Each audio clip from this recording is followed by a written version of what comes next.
আসসালামু আলাইকুম, সবাইকে আমার চ্যানেলে স্বাগতম।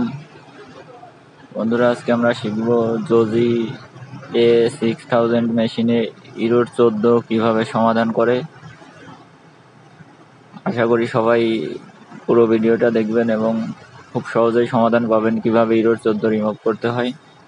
তো আমরা জোজি A6000 এর একটি কন্ট্রোল বক্স নিয়েছি, এটা ওপেন করে নিচ্ছি। দেখুন এইখানে যেই এনকোডারের যেই পোর্টটা আছে, অর্থাৎ এনকোডারের জ্যাকটা যেখানে লাগে, এই সেক্টর থেকে এর আশপাশের রেজিস্টার থেকে অথবা এর কানেকশনগুলা সিপিইউতে প্রপার না হইলে ইরোড 14 আসে।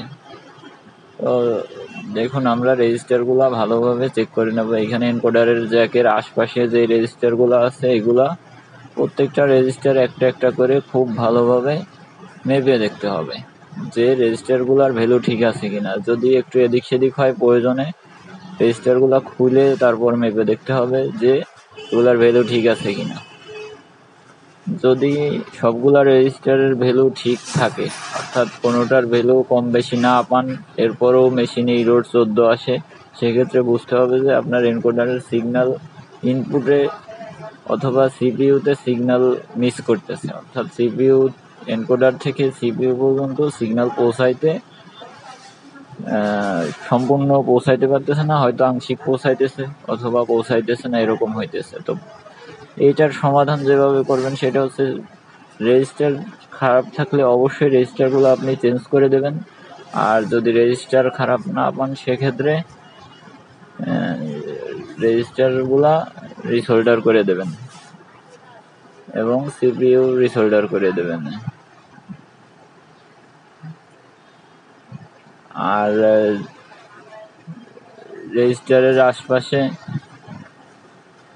যেই এরিয়াগুলো আছে এগুলা ভালো করে পরিষ্কার করে দেবেন যাতে কোনো কানেকশন মিস না হয়।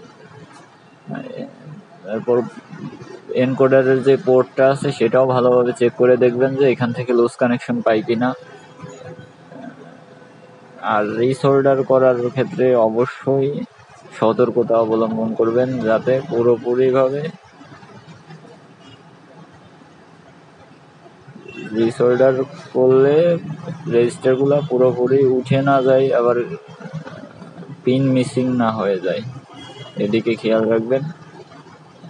আশা করি রেজিস্টার এবং রিসোল্ডার করলে আপনাদের ইরোড 14 সমাধান হয়ে যাবে। তো বেশিরভাগ ক্ষেত্রেই দেখা যায় যে ইরোড 14 আসলে পরে কোনো না কোনো রেজিস্টার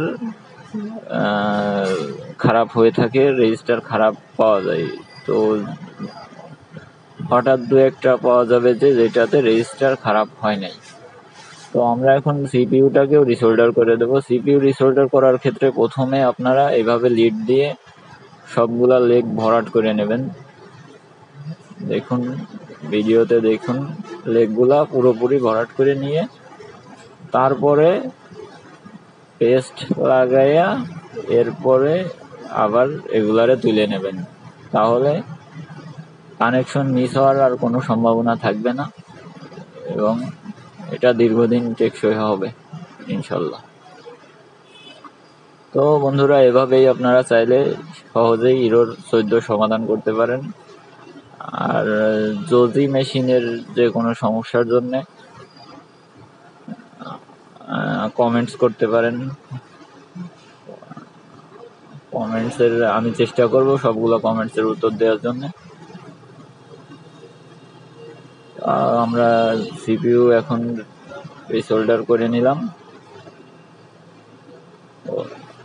ইরোড 14 সাধারণত এনকোডারের সাইড থেকে আসে, এর জন্য ড্রাইভিংয়ের কোনো কিছু খারাপ থাকার সম্ভাবনা খুব কম থাকে। এজন্য আমরা ড্রাইভিংয়ের কোনো কিছু খারাপ চেক করলাম না, কারণ 14 শুধুমাত্র এনকোডারে এবং এনকোডারের আশপাশের যে রেজিস্ট্যান্সগুলা সিপিইউতে আসছে এগুলা থেকেই আসে। তো আমরা ভালোভাবে দেখে নেব, ম্যাগনিফায়ার দিয়ে দেখে নেব যে রিসোল্ডার করার পরে কোনো লিড থাইকে গেছে কিনা কিংবা কোনো লেগ শর্ট আছে কিনা। তো আমাদের রিসোল্ডার হয়ে গেছে, এখন আমরা বোর্ডটারে আবার পুনরায় সার্কিটে বসায় নিতেছি। এটা কন্ট্রোল বক্স লাগাই ফেললাম।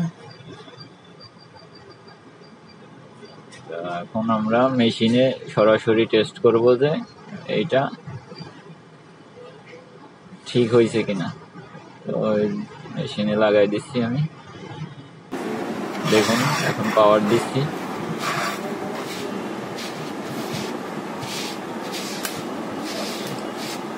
এটা অন হয়েছে এবং ডিসপ্লেটা রাউন্ডিং করতেছে, তার মানে মেশিন রেডি হয়েছে। এখন আমি প্যাডেল চাপতেছি, দেখুন এটা রান। ধন্যবাদ সবাইকে।